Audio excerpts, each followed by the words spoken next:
இப்போ ஆறு வழியா தண்ணி ஒரு இடத்துல இருந்து இன்னொரு இடத்துக்கு போறதுனால தான் விவசாயிகள் மாதிரியான நிறைய விஷயங்கள் நடக்குது. அது மாதிரி தான் கடல் தண்ணியும் ஒரு இடத்துல இருந்து இன்னொரு இடத்துக்கு போகணும்.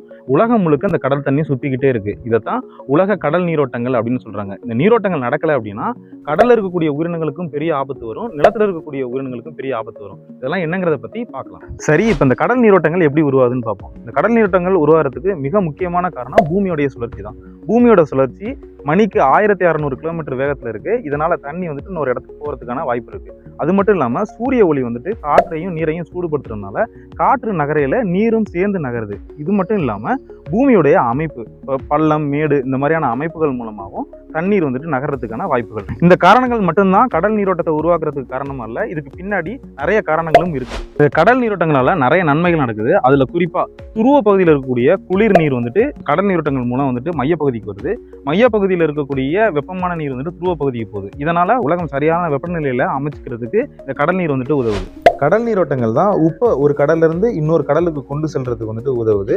அது மட்டும் இல்லாம சூடான தண்ணீர் வந்துட்டு துருவ பகுதியில போய் மோதுறதுனால, அதாவது இந்த நீரோட்டங்கள் வழியாக சூடான நீர் வந்துட்டு துருவ பகுதியில போய் மோதுறதுனால அங்க இருக்கக்கூடிய பனிப்பாறைகள் வந்துட்டு உருகுது. இப்போ அங்க பனிப்பாறைகளுக்கு இடையில நிறைய உயிரினங்கள் வந்துட்டு உணவு இல்லாம டிராப் ஆயிருக்கும். இந்த பனிப்பாறைகள் உருவனதுக்கு அப்புறம் கடலுக்கான வழி திறக்கிறதுனால அந்த உயிரினங்கள் கடலுக்கு வந்து தன்னுடைய உணவு தேவைகளை பூர்த்தி செய்யும்.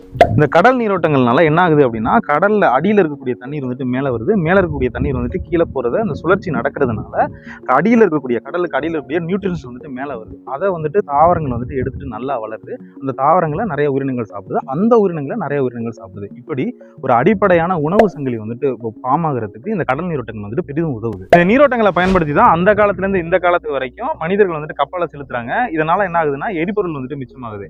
ஆமைகள் திமிங்கலங்கள்லாம் கிட்டத்தட்ட 16,000 கிலோமீட்டர் வந்துட்டு பயணம் செஞ்சு தன்னுடைய இனப்பெருக்க தேவையையும் உணவு தேவையும் பூர்த்தி செஞ்சுக்குது. இந்த கடல் நீரோட்டம் தான் பூமியோட காலநிலை, வெப்பநிலை, மழை, புயல் அப்படின்னு எல்லாத்தையுமே தீர்மானிக்குது. இது சரியா நடக்கல அப்படின்னா இது எல்லா உயிரினங்களுக்கும் ஆபத்துல தான் வந்து முடியும்.